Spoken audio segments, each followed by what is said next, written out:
Welcome. I'm Sarah. I'm just going to introduce Tom Clark. He's our speaker. Tom, do you just want to share a bit about your background and your current role before we dive in?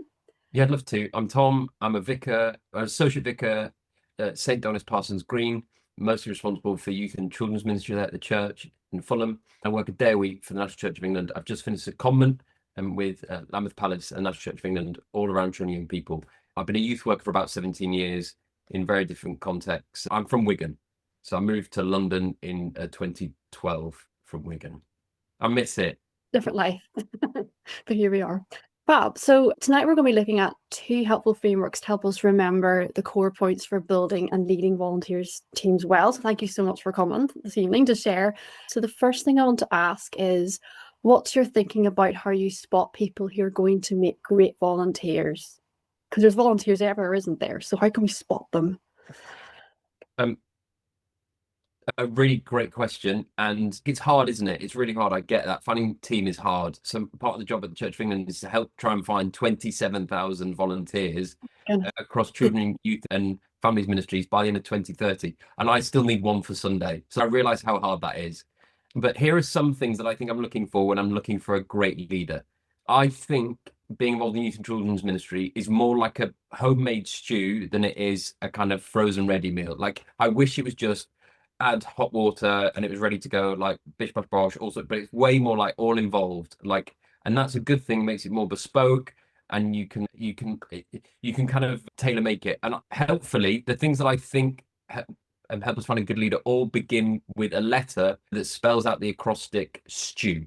And the first S is sustenance. I think we're looking for team that find their sustenance in Jesus publicly as much as they do privately. Like in John 6, they know that Jesus is the bread of life. Now, food, we've got a good relationship with food. It will bring us fulfillment, enjoyment, and satisfaction. And so we want to find people who find that fulfillment, enjoyment, and satisfaction with Jesus at home, not just when they're serving people, but their sustenance come from God, much in the private space as it can in the public space. The second thing is time. The greatest call of those working with young people is to be with young people. There are times for working for, but being with sits at the very core of ministry itself, and particularly with children and young people.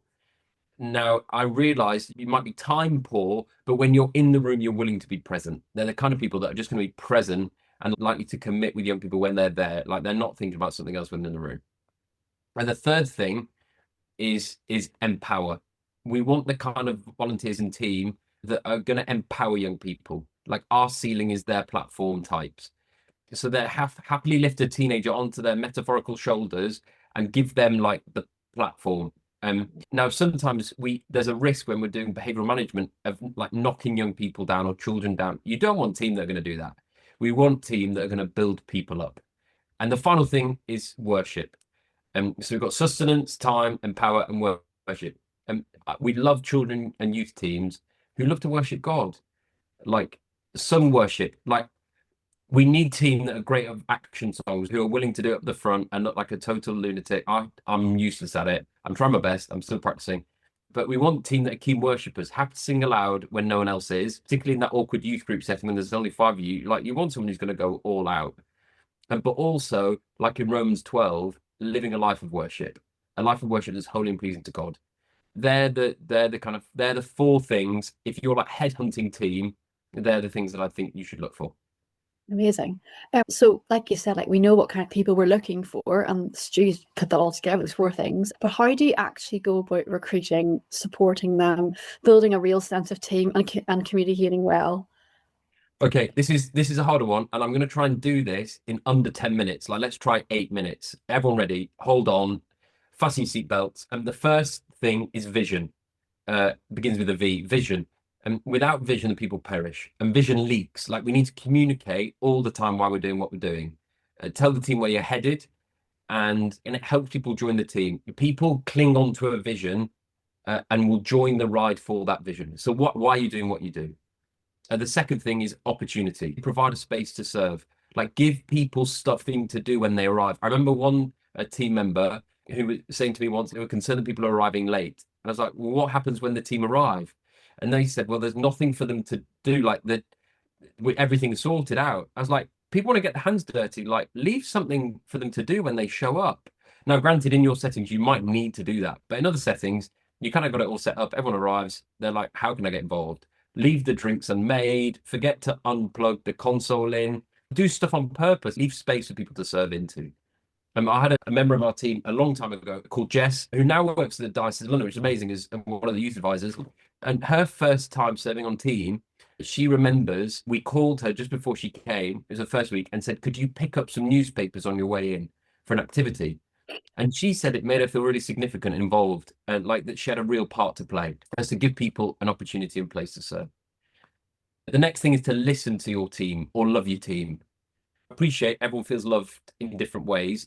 This isn't a love language seminar. You just Google that for information on love languages, but love people in the way that they would appreciate that best. I think part of this is about relational credit. Now, at risk of it sounding transactional, what we're doing here is trying to build like team, family, friendships, however you'd word that best. Someone who I trust and who trusts me. Like, I'm going to text them if it's their birthday. I'm going to ask them how their exam's gone if they've got one. It's just friendship. Like, it's relational credit stuff. And we'll run a social once a term. People come around to my house at Christmas this year to celebrate Christmas. I'll send them a card to say thanks for what you've done this year. That kind of stuff is simple. So love on your team. The next thing is unity in diversity.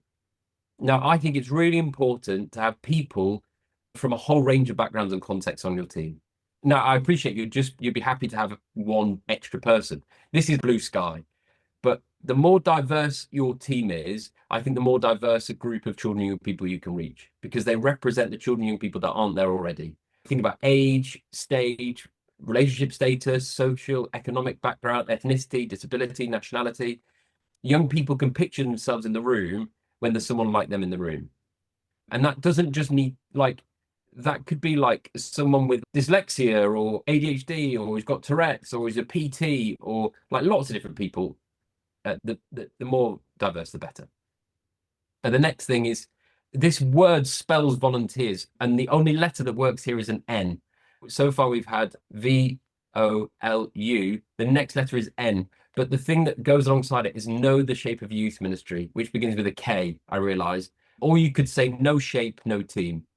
Like, have a clear understanding of the shape of your youth ministry or children's ministry.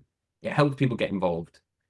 But at the same time, I think people need to know the expectations as well.